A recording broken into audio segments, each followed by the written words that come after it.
এই যে 15ই আগস্টের ঘটনা, আপনার সাথে আমার দীর্ঘদিনের পরিচয়, আমি জানি যে আপনি আপনার রোল কি ছিল। আজকে যা বলেন এগুলো অনেক আগেও আমাকে বলেছেন যে ওই ঘটনার সাথে সরাসরি আপনার সঙ্গে, আপনার মূলত দায়িত্ব ছিল যে রেডিও স্টেশনটা দখলে নেওয়া এবং সেটার নিয়ন্ত্রণ রাখা। যারাই ঘটিয়েছে, যেভাবেই ঘটেছে, আপনি ওইটার পার্ট। কখনো মনে হয়েছে যে এই শেখ হাসিনা এবং শেখ রেহানা এই দুইটাও সেই দিন মানে নাই হয়ে যাওয়াটা মানে উচিত ছিল, এরকম মনে হয়েছে স্যার কখনো? নিশ্চয়ই। এখন দেখো, সেদিনের ঘটনায় 32 নম্বরে কি হয়েছে আমি সেটা বলেছি, কিভাবে যে লোকজন মারা গেছে, মারা পড়ছে সেটা আমি বলেছি। একটা কথা, সবাই বলে যে মুজিবকে হত্যা করা হয়েছে এবং শেখ হাসিনা যে বিচার করেছে ওই হত্যার বিচারে করেছে, কিন্তু আমি বলি না, মুজিবকে কেউ হত্যা করে নাই। মুজিবের মৃত্যু মুজিব নিজেই ডেকে এনেছে।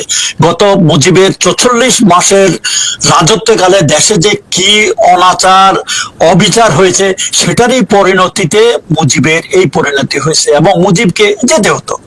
এবং আরেকটা জিনিস, সেদিন মুজিবকে হত্যা করার প্ল্যান ছিল কি না ছিল সেটাও আমি সঠিক জানি না, কিন্তু পরবর্তী পর্যায়ে বলছি, আগে রশিদের বক্তব্যে বোঝা গেছে যে তাকে ওখান থেকে অ্যারেস্ট করে নিয়ে এসে পরে সামারি কোর্ট মার্শাল করে ওর মাধ্যমে তার এক্সিকিউশন করা হয়তো ওদের প্ল্যান ছিল। তবে এটা সত্য, মুজিবকে জীবিত রেখে কোনো পরিবর্তন তখন আনা যেত না। মুজিব যেরকম শক্তিশালী, তার আন্ডারে যেসব বাহিনীটা নিয়ে যেরকম কাজ করতেছিল, তখন মুজিবকে জীবিত রেখে কিছু পরিবর্তন মানে আনা সম্ভব ছিল না। এটা অনেক মানে সিভিলের লোকজন অনেকেই আমাদের কাছে এটা বলেছে যে মুজিবকে যেতে হতো। তবে যেভাবে মুজিব মারা পড়ছে দুঃখজনক ভাবে, আমিও দুঃখিত যে এইভাবে আমরা মুজিবের যাওয়াটা কেউ কল্পনা করে নাই, বা মুজিবের বাসায় যেসব লোকজন মারা গেছে বা অন্যান্য টার্গেটে যেসব মানে যারা লোকজন মারা গেছে তাদের কোনো পলিটিক্সের সাথে কোনো যোগাযোগ ছিল না, এর জন্য আমরা দুঃখিত।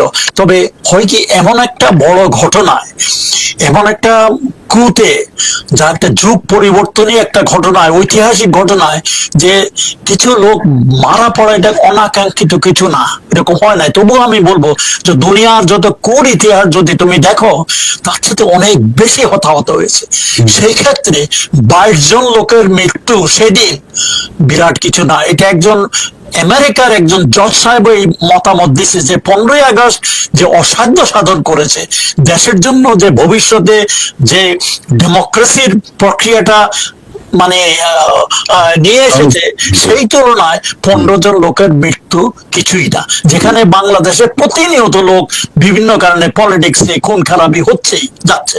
অতএব এটা দুঃখজনক, সেদিন লোকজন যেভাবে মারা পড়েছে এটা অন্যান্য লোকের কি আমার মতে আমরা এরকম কল্পনা করিনি, এরকম হতে দেওয়া হয়নি। তবে মুজিবকে জীবিত রেখে এটা কখনো চেঞ্জ আনা সম্ভব ছিল না।